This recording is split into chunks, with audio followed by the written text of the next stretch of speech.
আছো নাকি? হ্যাঁ বলটু বল। রতনদা, বাইরের আবহাওয়া তো বিশাল গরম, ভোটের ব্যাপারে কিছু ভাবলে নাকি?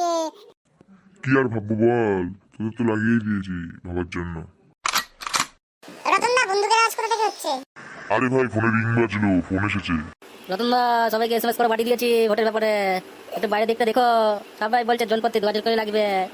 ভাই টাকা পয়সা নিয়ে চিন্তা নিবি না, 10 লাখ 20 লাখ যা লাগবে লাগবে। রতনদা, কথা বলা হলো? আমার তো দেরি হয়ে যাচ্ছে, তাড়াতাড়ি বলো কি বলবা।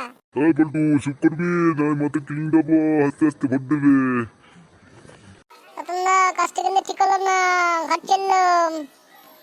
বলটু ভাই রাগ করিস না, তোরাই তো সম্বল, তোর চলে গেলে হবে লাগে 10 লাখ না।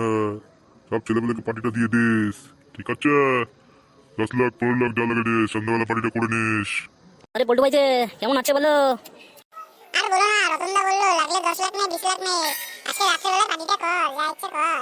কি তোর বেলায় 10 লাখ 20 লাখ আর আমার বেলায় জনপতি 2000 করে? দাঁড়া, হচ্ছে রতনদার। রতনদা, এটা কিন্তু ঠিক করলো না, ওর বেলা 10 লাখ 20 লাখ আর আমার বেলা 2000 করে জনপতি দিচ্ছ। কাজটা কি ঠিক হচ্ছে? জনগণ জানলে কি বলবে? ভাই রাগ করিস না, তোর ব্যাপারটা দেখছি আমি। এবারে বুদ্ধিটা কি হবে সব জানতে হলে চোখ রাখুন আমাদের নবদ্বীপ পায়ের বয়সে। হে গাইস, আর নতুন নতুন ভিডিও পেতে চ্যানেলটিকে সাবস্ক্রাইব করে ঘন্টা বাজিয়ে দেবে।